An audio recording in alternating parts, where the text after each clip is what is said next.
कल हम लोग हड़प्पा काल का प्लेस पढ़ रहे थे, स्थल, और हमने हड़प्पा का जिक्र किया था। मैंने ये बताया था आपको कि यह पंजाब में है, पाकिस्तान के पंजाब में है।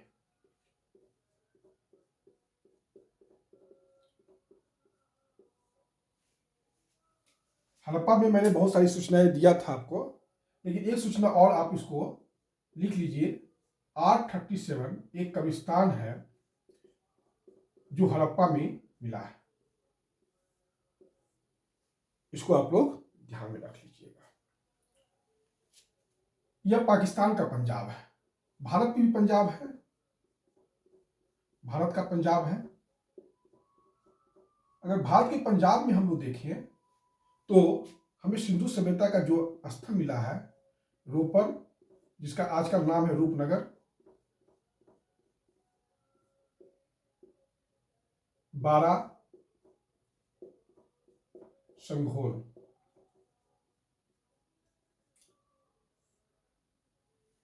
यह जो है संघोल जो है वह आपका चंडीगढ़ के पास में है, और रोपर और बारा जो है पंजाब में, ये दोनों आसपास, ज्यादा दूर नहीं है, बगल बगल में ही है। और ये किस नदी के किनारे हैं? तो सतलज नदी के किनारे है।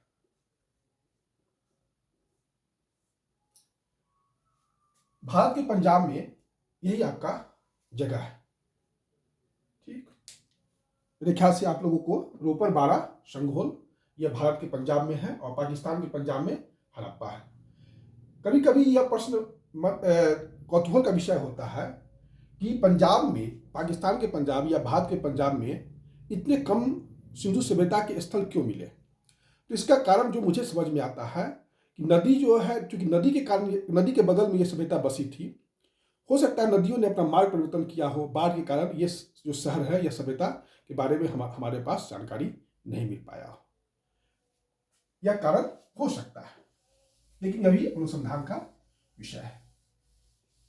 तो पंजाब में सबसे कम सिंधु सभ्यता के जगह मिले हैं, तो इसका एकमात्र कारण यही हो सकता है कि नदी अपना रास्ता बहुत तेजी से बदलता होगा। उसके बाद हमने मोहनजोदड़ो का चर्चा किया था। सिंध में यह कहां है? सिंध में मोहनजोदड़ो।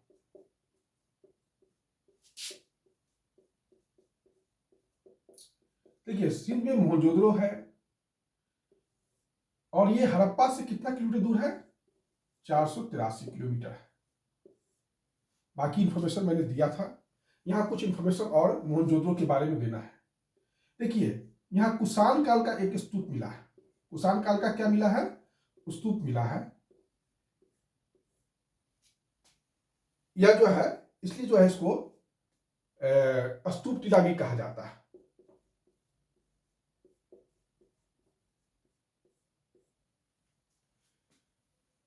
यहां से पुरोहित का आवास मिला है, पुरोहित का आवास मिला है।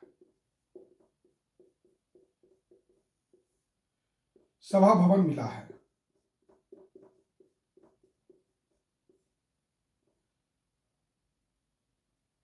महाविद्यालय मिला है,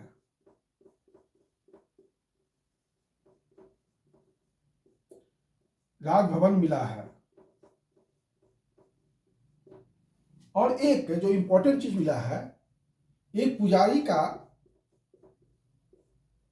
जिसका सिर नहीं है, उसके सर नहीं है, उस प्रकार का एक मूर्ति मिला है। ये सभी चीज जो है हमें सिंध के मोहनजोदड़ो, जो पाकिस्तान में है, वहां से हम लोगों को मिला है।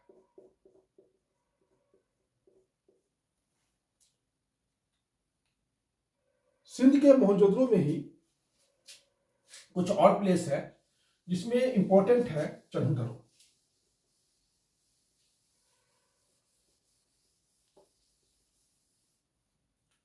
चन्हू सिंध में ही है, जो काफी इंपॉर्टेंट है। यह मोहनजोदड़ो से 130 किलोमीटर दूर है। यह मोहनजोदड़ो से कितना किलोमीटर दूर है?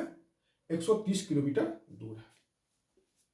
इसका खोज 1931 में ननी गोपाल मुजुमदार ने किया था। ननी गोपाल मजुमदार ने किया था।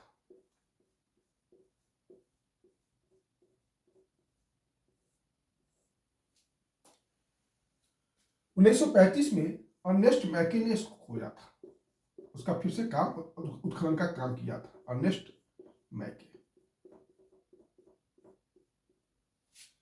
यहां से जो इंपॉर्टेंट चीज मिला है चनूदरों से, वह है मनका बनाने का कारखाना। मनका स्त्री लोग गला में एक हार पहनती थी, उसी को मनका कहा जाता है। यहां से लिपस्टिक का भी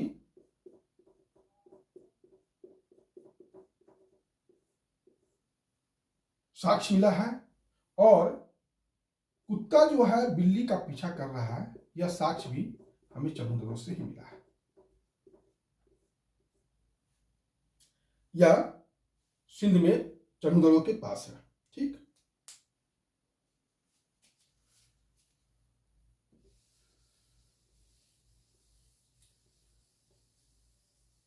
सिंध में ही एक प्लेस है आपका आमरी और कोटदीजी। कोटदीजी भी जो है मोहनजोदड़ो से 40 किलोमीटर दूर है, ज्यादा दूर नहीं है। ये सब सिंध में है आपका। आमरी भी सिंध में ही है। पूछा जा सकता है कि सिंधु सभ्यता का कौन सा स्थल है, आमरी दे दिया तो आप अपना इसमें से चूज कर लीजिएगा। कोटदीजी से जो इंपॉर्टेंट चीज मिला है वह यह मिला है कि पत्थर का मकान मिला है, और जगह ईंटों का मकान मिलता था, लेकिन कोटदीजी की एकमात्र विशेषता है कि यहां पत्थर का मकान मिला है।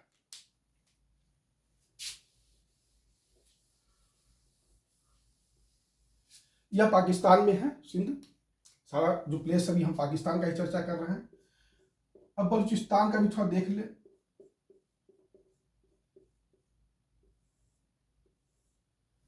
बलूचिस्तान में बालाकोट, डाबरकोट,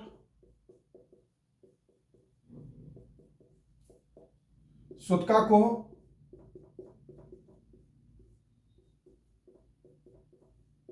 और सुतकारगिल रोड। सुतकारगिल रोड के बारे में मैंने बता चुका हूं, अब यहां पर चर्चा नहीं करेंगे। सुतकाकोह के बारे में बता देता हूं। यह सादी कौर नदी के मुहाना पर है। सादी कौर नदी है, उसी के मुहाना पर है। बालाकोट जो है बिंदार नदी के मुहाना पर है। यह सब पाकिस्तान में आपका इंपॉर्टेंट जगह है। पाकिस्तान में उत्तर पश्चिम भाग में एक है गोमल घाटी। पाकिस्तान के उत्तर पश्चिम भाग में एक है गोमल घाटी, वहां पर है रहमान ढेरी। गोमल घाटी में रहमान ढेरी, ये भी जो है एक इंपॉर्टेंट जगह है। अब हम लोग अफगानिस्तान में आ जाते हैं। देखिए, सिंधु सभ्यता के जो वितरण क्षेत्र है, जो एरिया है, उसमें अफगानिस्तान नहीं आता है, लेकिन सुरतुगोई जो अफगानिस्तान में है, और मुंडीकाक, ये दो जगह है, सुरतुगोई और मुंडीकाक। लेकिन सुरतुगोई में यह एक व्यापारिक उपनिवेश हो सकता है। व्यापारिक उपनिवेश सिंधु सभ्यता का हो सकता है, क्योंकि यहां ठेठ सिंधु सभ्यता की मृदुभांड मिले हैं। जो सिंधु सभ्यता की मृदुभांड है, बताएंगे मृदुभांड के बारे में, वह यहां से हम लोगों को मिला है। मेरे ख्याल से यहां तक आप लोगों को दिक्कत नहीं हुआ होगा। अब हम लोग हरियाणा में आ जाते हैं।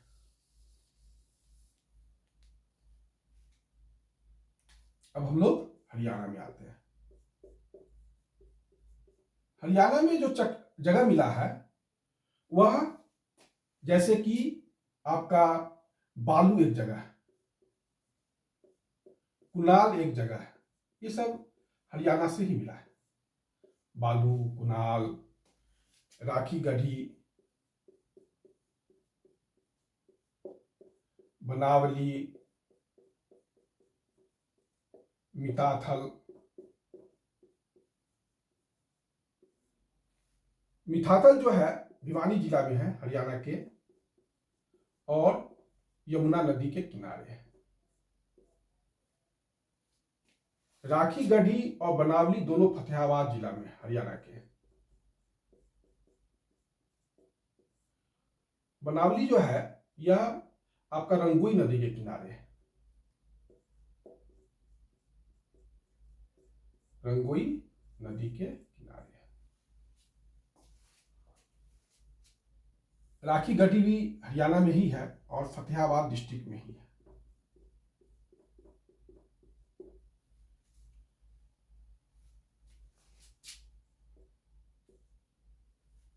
बनावली की कुछ विशेषता है, वह सुन लीजिए।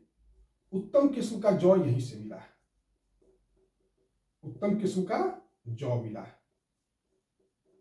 बनावली से। और यहां से मिट्टी का बना हल का एक कुदाल मिला है, मिट्टी से का बना हल का एक प्रतिकृति मिला है, या मूर्ति जो भी कह लीजिए, प्रतिकृति मिला है।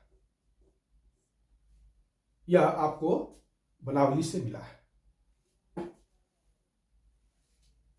बनावली की खोज 1973-74 में हुआ था और रविंदर सिंह बिष्ट ने खोजा था। किसने खोजा था?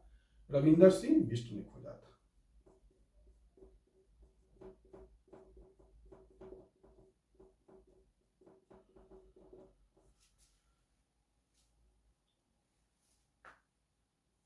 राखी गढ़ी, राखी गढ़ी फतेहाबाद डिस्ट्रिक्ट में है और कहा जाता है कि यह सिंधु सभ्यता का सबसे बड़ा स्थल है। यह 7 किलोमीटर में फैला हुआ था और यह कहा जाता है कि सबसे पुराना जो है सभ्यता है, यह कम से कम 7500 बीसी का आसपास का मिला है यहां से। लेकिन अभी यह सब खोज के स्तर पर है, अभी यह सब जो है खोज के स्तर पर है। अभी जो स्वीकृत है यह 250 हेक्टेयर में फैला हुआ था, यह जो है 250 हेक्टेयर में फैला हुआ था। अभी इस पर खोज चल रहा है, इसलिए अभी इस पर हम लोग ज्यादा नहीं बोलेंगे। बस इतना ही बोलेंगे कि राखी गढ़ी जो है फतेहाबाद डिस्ट्रिक्ट में है और यहाँ एक सबसे प्राचीन सभ्यता होने का दावा किया जा सकता है, जो 7 किलोमीटर में था और ये 7500 बीसी पुराना है। यह आपका कुछ इंपॉर्टेंट हरियाणा में जगह हो गया।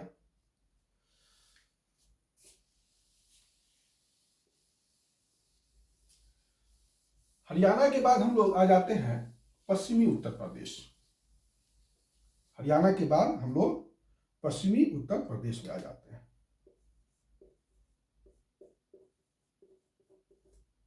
पश्चिमी उत्तर प्रदेश, हमने आलमगीरपुर का चर्चा किया था आपसे। यह हिंडन नदी के किनारे है, मेरठ में है, ये सब मैंने बता दिया है, इसलिए नहीं बताऊंगा। सहारनपुर में कुछ इंपॉर्टेंट जगह मिला है। सहारनपुर में जैसे कि आपका हुलास, बड़गांव, अम्बखेड़ी, ये सब पश्चिमी यूपी से मिला है। बड़गांव जो है यमुना की एक सहायक नदी है मस्करा, उसके किनारे है। ये सब हमें पश्चिमी यूपी से जो प्लेस है वह मिला है।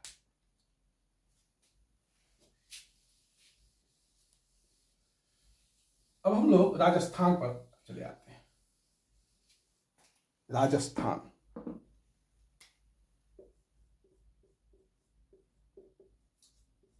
राजस्थान में जो मिला है जगह वह है कालीबंगा।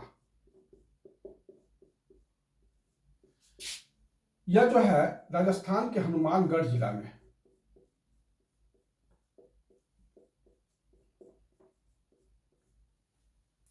कालीबंगा का अर्थ होता है काले रंग की चूड़ियां, काले रंग की चूड़ी। इसको 1951 में अमलानंद घोष ने खोजा था। अमलानंद घोष ने खोजा था।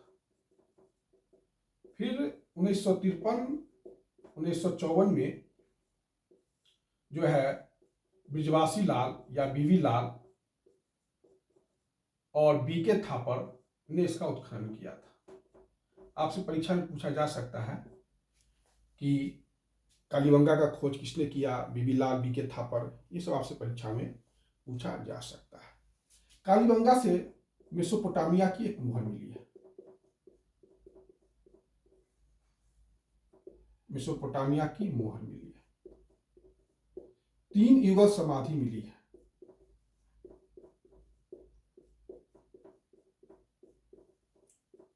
लकड़ी का नाली मिला है।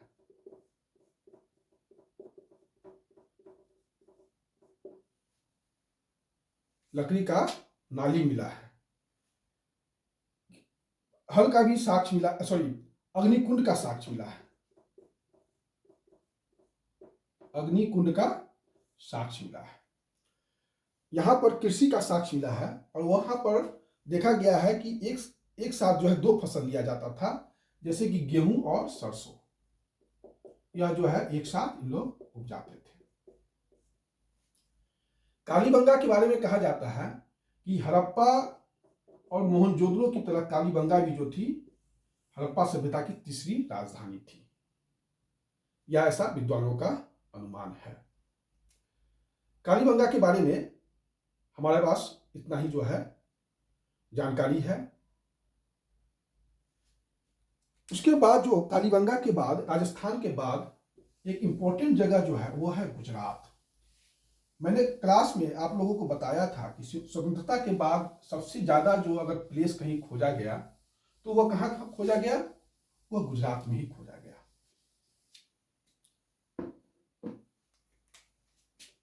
गुजरात में अगर देखा जाए जो उसका भौगोलिक वितरण है तो कच्छ की खाड़ी है और काठियावाड़ है।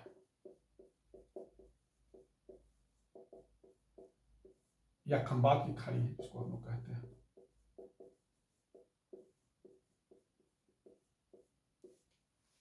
कच्छ की खाड़ी में जो इंपॉर्टेंट चीज मिला है वह है सोतका को।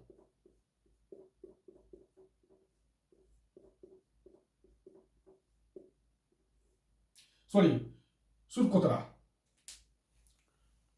सुरकोतरा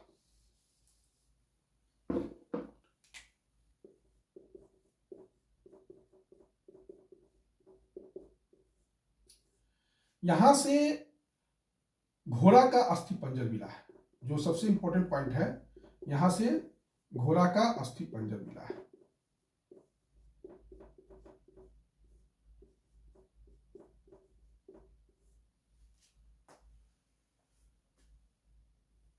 कच्छ की खाड़ी में ही है आपका भरूच जिला।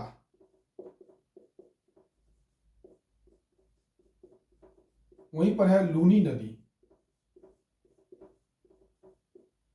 वहीं से धौलावीरा एक प्लेस है और 1990-1991 में इसका उत्खनन किया था रविंद्र सिंह बिष्ट ने।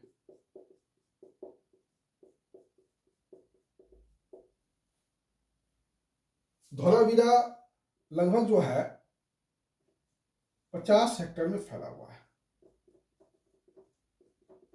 धौलावीरा कितना हेक्टेयर फैला हुआ है? 50 हेक्टेयर में फैला हुआ है। धौलावीरा का अर्थ होता है सफेद कुआं। क्या अर्थ होता है? सफेद कुआं। यहां से बहुत बड़ा मतलब वाटर रिजर्व जिसको कहते हैं, जल का भंडार कह सकते हैं, वो मिला है। स्टेडियम मिला है। ये सब हमें धौलावीरा से ही मिला है। काठियावाड़ खंबात की खाड़ी में अहमदाबाद डिस्ट्रिक्ट है, जिला है। अहमदाबाद में हमें लोथल मिला है, रंगपुर मिला है, रोजदी मिला है।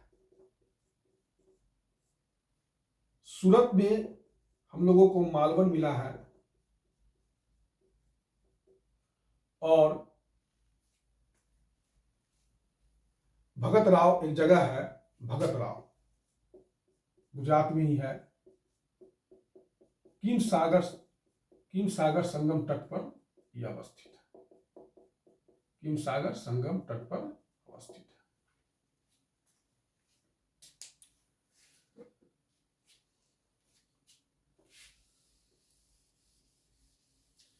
हम लोग लोथल के बारे में थोड़ा सा चर्चा करते हैं, क्योंकि लोथल से प्रश्न आते हैं। लोथल मैंने बताया कि आपको ये अहमदाबाद में है और भोगवा नदी के किनारे है। इसकी खोज 1957-58 में हुआ था और रंगनाथ राव ने किया था। यहां से फारस की मुहर मिली है।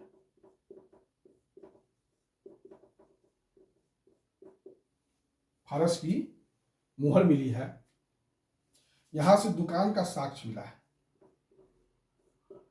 डॉकयार्ड यहीं से, गोदीबाड़ा भी यहीं से मिला है। गोदीबाड़ा का अर्थ हुआ कि जहां जहाज जाके पानी के जहाज उतरते होंगे,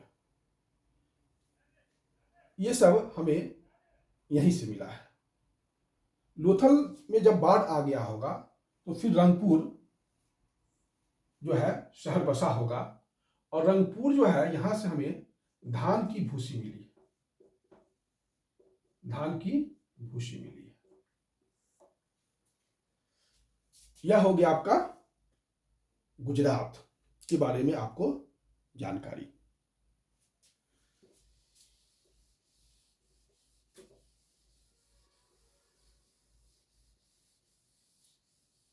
लोथल से भी अग्निवेदी मिला है।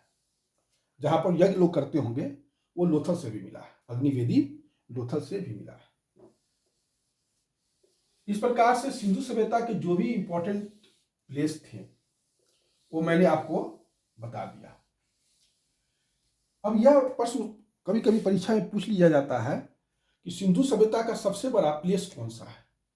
तो 7 किलोमीटर में लगभग राखी गढ़ी था, लेकिन चूंकि अभी यह शोध के स्तर पर है, इसलिए हम ज्यादा इसके बारे में यह नहीं कहा जा सकता है कि राखी गढ़ी सबसे बड़ा सिंधु सभ्यता का स्थल था, क्योंकि अभी तक मोहनजोदड़ो ही मानना पड़ेगा हम लोगों को।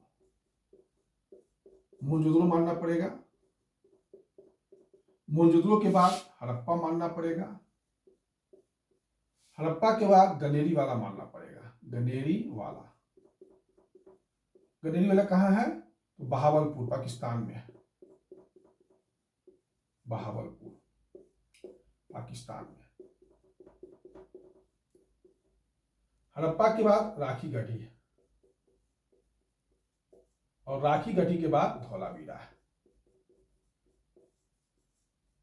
भारत का सबसे बड़ा अगर कहा जाए प्लेस सिंधु सभ्यता का तो वो राखी गढ़ी है, और पूछा जाए तो मोहनजोदड़ो है। लेकिन मैंने आपको बता ही दिया है कि राखी गढ़ी का अगर ठीक से उत्खनन किया गया और ठीक से इस सभ्यता पर प्रकाश डाला गया तो सिंधु सभ्यता की कहानी जो अब तक हम लोग पढ़ रहे हैं, हो सकता है कि हमें फिर से एक नया इतिहास लिखना पड़ जाए। लेकिन यह भी शोध और खोज का विषय है।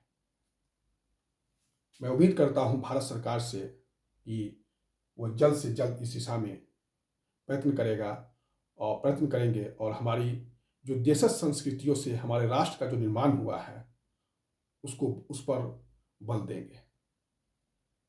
आज का क्लास इतना ही।